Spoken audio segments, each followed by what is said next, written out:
गहना चिल्लाते हुए आदित्य बोला, मेरे सामने बोलने की हिम्मत भी ना करना। मैं कभी सहन नहीं कर पाऊंगा कि कोई मेरे सामने मुंह भी खोले, और तुम जैसी का तो कभी भी नहीं। पता नहीं और क्या क्या बोला आदित्य ने। तुम जैसी को तो कभी भी सहन नहीं कर सकता। यह क्या? तो आदित्य ने पता नहीं इन 6 वर्षों में कितनी बार दोहराया होगा, पर मैं पता नहीं क्यों फिर भी वहीं की वहीं थी, वैसे की वैसी, जिस पर जितना मर्जी पानी फेंको, ठोकरे मारो, कोई फर्क नहीं पड़ता था। या फिर मेरा वजूद भी खत्म हो गया था। शादी को 6 साल हो गए थे, पता नहीं क्या क्या बदल गया था। जब याद करती हूँ कि यह वही आदित्य है जिसे मैं आज से 6 साल पहले मिली थी, तो खुद को कितनी खुशहाल समझती थी। वह लड़की जिससे दोस्ती के लिए भी हाथ बढ़ाने को सब तरसते थे, और वह आदित्य के पीछे चलती हुई ना जाने कब उसकी जीवन संगनी बन गई थी। माँ बाप की इकलौती संतान थी। गहना बड़े नाजों से लाड़ प्यार से पाला था। उसके माँ पापा शहर के जाने माने बिल्डर थे। इमारतें बनाकर बेचना बड़ा काम था उनका। गहना के जन्म के बाद तो उनका व्यवसाय इतना बढ़ा कि उन्होंने इसका श्रेय उसे दे दिया। गहना के मुंह से निकली कोई इच्छा खाली नहीं जाती थी। शहर के अच्छे स्कूल में पढ़ने के बाद गहना ने अपने ही शहर के सबसे अच्छे कॉलेज में BSc साइंस में दाखिला ले लिया। पढ़ाई में तो होशियार थी ही, साथ ही साथ खूबसूरत भी थी।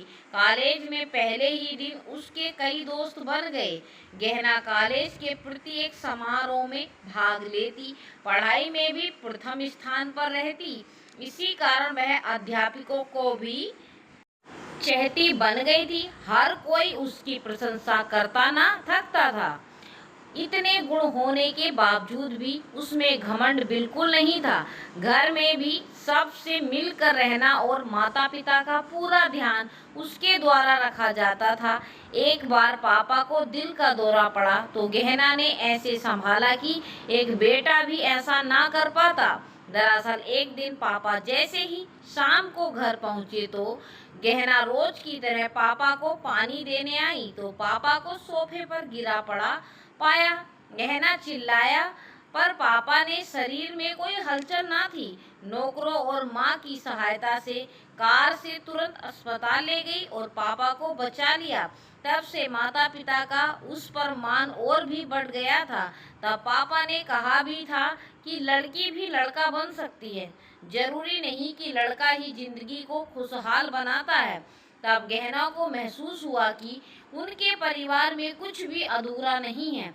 BSc करने के बाद उसने MSc में दाखिला लेना चाहा, पर माँ की इच्छा थी कि अब उसकी शादी हो जाए, क्योंकि पापा को अपने व्यवसाय को संभालने के लिए सहारा चाहिए था। लड़का तो कोई था नहीं, इसीलिए उनका विचार था कि गहना का पति उनके साथ व्यवसाय संभाल लेगा। मगर गहना चाहती थी कि वह आगे पढ़े, अतः माता पिता ने उसकी जिद मान ली। MSc उसके शहर से कॉलेज में नहीं थी, इसके लिए उसे दूसरे शहर के कॉलेज में दाखिला लेना होगा। इसके लिए भी पापा ने अपनी हरी झंडी दिखा दी। उसने दाखिला ले लिया। रोजाना बस से ही कॉलेज जाती आती थी। पापा ने यह देखकर उसे कार ले दी। अब वह कार से कॉलेज जाने लगी। उसकी सहेलियां भी उसके साथ ही जाने लगी। समय पर कॉलेज पहुंचती, पूरे पीरियड अटेंड करती। यहाँ पर भी गहना की कई सहेलियां बन गई। होनहार विद्यार्थी होने के कारण अध्यापकों की भी चहेती बन गई। कॉलेज ज्वाइन कर समय का पता ही नहीं चला कि कब 4 महीने बीत गए। गहना को कई बार महसूस हुआ कि कोई उसे चुपके से देखता है, उसका पीछा करता है, परंतु कई बार इसे वहम समझ लेती। मगर यह सच था, और वह शख्स धीरे धीरे उसके सामने आ रहा था। रोजाना की तरह उस दिन भी गहना कक्षा खत्म होने के बाद लाइब्रेरी चली गई। वहां किताबें देख ही रही थी कि कोई पास आकर उसी अलमारी में से पुस्तकें देखने लगा। वह घबरा कर पीछे हो गई। जब पलट कर देखा तो वह वही था जो उसके आसपास ही रहता था। उसने गहना की तरफ मुस्कुरा कर देखा, पर उसने कोई प्रतिक्रिया नहीं दी और चली गई। अब तो वह गहना को रोजाना नजर आने लगा। वह कहीं ना कहीं गहना को मिल ही जाता। एक दिन वह लाइब्रेरी में बैठकर एक पुस्तक पढ़ रही थी। उसकी एक ही कॉपी लाइब्रेरी में थी, जिस कारण उसे इश्यू नहीं किया गया था। तभी अचानक वह वही गहना के पास आकर बैठ गया और फिर कहने लगा, इस पुस्तक को तो मैं कब से ढूंढ रहा था और वह आपके पास है। गहना घबरा गई। अरे घबराए नहीं, मैं भी आप ही की ही तरह इसी विद्यालय का छात्र हूँ। आदित्य नाम है मेरा और आपका गहना मेरा नाम गहना है, कहकर वह बाहर आ गई। आदित्य भी साथ ही आ गया और फिर चला गया। अब रोज मिलते, हाय हेलो हो जाती। धीरे धीरे कॉलेज की कैंटीन में समय बीतना शुरू कर दिया। आदित्य ने अपने परिवार के बारे में काफी बातें बतानी शुरू कर दी। काफी होशियार था वह पढ़ने में, कॉलेज का जाना माना छात्र था। उसके माता पिता नहीं थे। एक भाई था जो पिता का व्यवसाय संभालता था। पैसे की कमी ना थी। आदित्य शुरू से ही हॉस्टल में पढ़ा था, इसीलिए घर से लगाव भी कम ही था। शहर में कॉलेज होने पर भी हॉस्टल में ही रहता था। भाई ने शादी कर ली थी, परंतु वह अभी भी पढ़ना चाहता था। इंजीनियरिंग का बड़ा ही होशियार छात्र था। उसे कई कंपनियों से नौकरी के ऑफर थे। बड़ी बड़ी कंपनियां उसे लेने के लिए खड़ी थी। गहना का अब काफी समय उसके साथ बीतने लगा। पता ही नहीं चला कि कब एक साल बीत गया और कब उनकी दोस्ती प्यार में बदल गई। गहना के पापा का व्यवसाय काफी अच्छा चल रहा था, परंतु अब वे ज्यादा बोझ नहीं उठा पाते थे, क्योंकि अब उनकी उम्र और दूसरा शायद बेटा न होने की चिंता। मगर उन्होंने यह गहना को पता ही नहीं चलने दिया। एक दिन गहना सहेलियों के साथ कॉलेज पहुंची ही थी कि घर से फोन आ गया कि पापा की तबीयत ठीक नहीं है। वह तुरंत घर चल दी। पापा को फिर दिल का दौरा पड़ा था। वह उन्हें अस्पताल ले गई। पापा दूसरी बार दिल के दौरे को सहन नहीं कर पाए। डॉक्टर ने जवाब दे दिया, उनकी तो जैसे दुनिया ही खत्म हो गई। माँ गहना को संभालती और माँ के अलावा अब गहना का कोई ना था। पापा के जाने के बाद घर वीरान हो गया था। पापा का व्यवसाय उनके कारण ही था, अब वह खत्म हो गया था। गहना एक महीना कॉलेज नहीं गई। सारे दोस्त पता लेने आए। आदित्य भी सभी ने समझाया कि अपनी पढ़ाई पूरी कर लो, पर गहना का मन ही नहीं मान रहा था। जब माँ ने देखा कि सभी दोस्त गहना को संभाल रहे हैं, तो उन्होंने भी कहा कि तुझे अपनी पढ़ाई पूरी करनी चाहिए। एक ही साल तो हो गया। अब पापा ने 2 फ्लैट बनाकर किराए पर दिए थे, इस कारण पैसे की कोई समस्या न आई। धीरे धीरे गहना ने कॉलेज जाना शुरू कर दिया। पढ़ाई का दूसरा साल था। प्रथम वर्ष उसके ने अच्छे अंकों से पास किया। इस बार भी वह अच्छे अंक लेकर अपनी पढ़ाई पूरी करना चाहती थी। आदित्य की तो पढ़ाई खत्म ही थी। उसने 2 महीने बाद एक मल्टीनेशनल कंपनी में नौकरी ज्वाइन कर लेनी थी। बस कुछ ही दिन रह गए थे उसके। उस दिन गहना के पास आया था। एक कॉलेज की कैंटीन में बैठी थी। आदित्य ने हाथ में छोटा सा गिफ्ट था, उसे गहना को देते हुए बोली, गहना इसे खोलो जरा। उसमें अंगूठी थी, उसे देख गहना ने पूछा, ये क्या है आदित्य, क्या तुम मुझसे शादी करोगी? आदित्य बोला। गहना ने हाँ कर दी। जब गहना ने माँ से बात की तो उन्होंने भी हाँ कर दी, क्योंकि बेटी के सिवाय कोई था ही नहीं उनका। गहना की खुशी में ही उनकी खुशी थी। गहना की पढ़ाई खत्म हुई।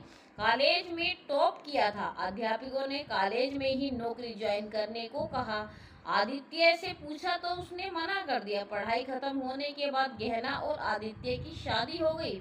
अपने ही शहर में उसकी नौकरी थी। काफी बड़ा फ्लैट था उसका। गहना को लगा कि उसकी जिंदगी ही बदल गई। वो बहुत खुश थी, क्योंकि मायका और ससुराल दोनों एक ही शहर में हैं।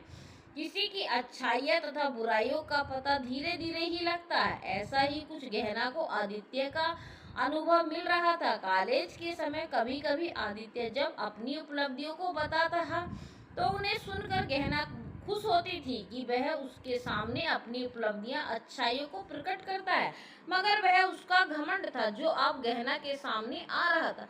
शादी हुए 4-5 महीने ही गुजरे होंगे। प्रत्येक काम में उसका नुक्स निकालना जरूरी होता था, जैसे उस जैसा निपुण कोई और है ही नहीं। गहना अगर कोई जवाब देती तो सुनने से पहले ही चिल्ला पड़ता था। खाना गहना ने कभी बनाया ही नहीं था, परंतु अब तक काफी कुछ सीख गई थी, पर आदित्य को खुश ना कर पाई। नौकरानी के सामने भी कमियां निकाल देता। अरे तुम तो नौकरानी से भी गंदा खाना बनाती हो।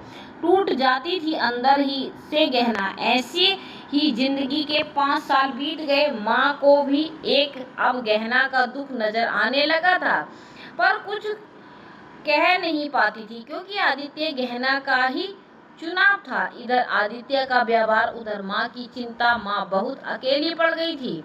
वो गहना ने कई बार माँ से कहा कि उसके पास आकर रहो, पर वे नहीं मानती थी। गहना ने यह अपनी तरफ से कोशिश करनी चाहिए थी कि कभी आदित्य से बात नहीं की थी इस बारे में।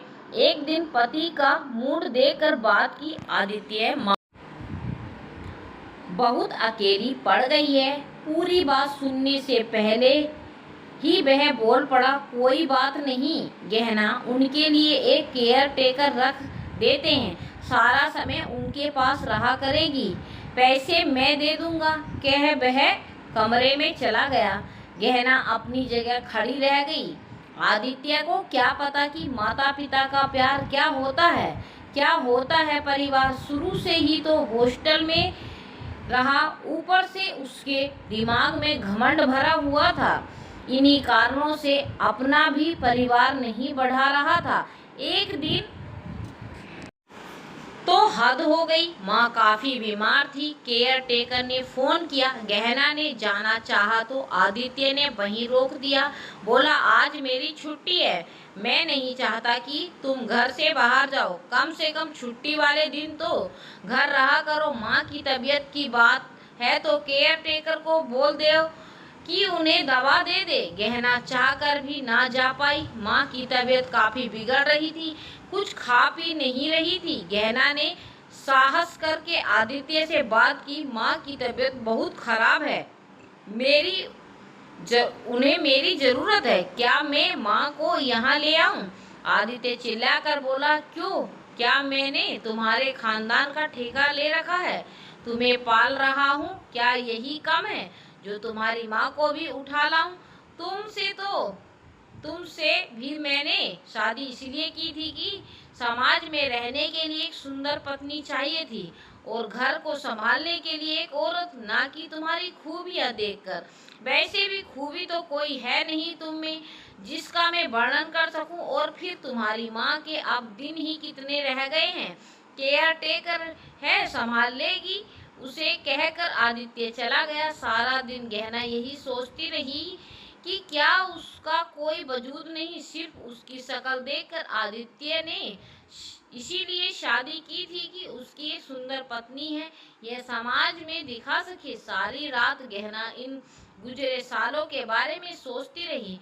खाना भी नहीं खाया और ना ही आदित्य ने पूछा। वह तो शायद आदित्य के लिए कठपुतली थी, मगर आज तो पानी सर के ऊपर गुजर गया था। आज आदित्य ने उससे उसका स्थान दिखा दिया था।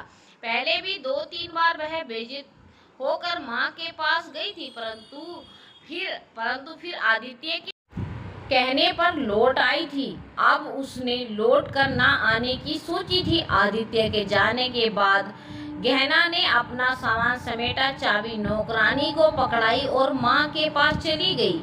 आज उसकी उन्हें जरूरत थी, उस माँ को जिसने उसको इतना काबिल तो बनाया था कि वह अपनी जिंदगी खुद जी सके, ना कि खुद को अधूरा समझे।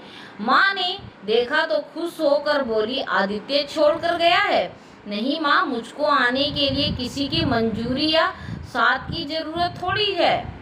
वह कब आए पता नहीं चलता। गहना हंसते हुए बोली, यह क्या बोले जा रही है माँ? माँ बोली, कुछ नहीं माँ, तुम्हें मेरी जरूरत थी तो मैं आ गई बस। गहना माँ को सच्चाई बताकर परेशान नहीं करना चाहती थी। गहना ने माँ का काफी ध्यान रखा। अब माँ काफी ठीक हो गई थी, काफी संभल भी गई थी। कितना खुदगर्ज था आदित्य, एक बार भी फोन करके नहीं पूछा। माँ ने एक दिन आदित्य के बारे में पूछा तो गहना भी सच बता दिया। यह भी कह दिया कि अब वह वापस नहीं जाएगी। एक दिन सुबह नाश्ता करके बैठी ही थी कि आदित्य आ गया। बोला, क्या नजारे हैं महारानी के, एक तो बिना बताए निकलना और फिर कितने कितने दिनों तक घर ना लौटना। चलो घर ले जाने को आया हूँ, बाहर कार में इंतजार कर रहा हूँ, सामान लेकर आ जाओ। एक ही सांस में सब बोल गया। माँ की तबीयत के बारे में कुछ नहीं पूछा। जैसे ही आदित्य बाहर जाने लगा, गहना जोर से बोली, ठहरिए आदित्य जी, आप क्या समझते हो आप जब चाहोगे कुछ भी बोल दोगे, जब चाहोगे घर से निकाल दोगे, जब चाहोगे लेने आ जाओगे? क्या समझा है आपने मुझे? मैं ना तो कोई वस्तु हूँ और ना ही कोई कठपुतली, मैं एक इंसान हूँ जिसका अपना वजूद है। हर स्त्री अपना जीवन जी सकती है, वह कभी अधूरी नहीं होती, उसे अधूरा बनाया जाता है। क्या नहीं कर सकती वह, मैं बताती हूँ क्या क्या कर सकती है। वह माँ बाप को संभाल सकती है, कमा सकती है, घर संभाल सकती है। इसीलिए कभी अधूरा ना समझना मुझे, जिंदगी कभी अधूरी नहीं होती। इसीलिए अब मैं आपके साथ नहीं जाना चाहती और आगे से गहना के घर में कदम भी मत रखना। आदित्य हैरान हो गया था। उसने कुछ कहने के लिए मुंह खोला ही था कि गहना ने दरवाजा बंद कर दिया। आदित्य बंद दरवाजा देखकर वहां से धीमे धीमे कदमों से चला गया।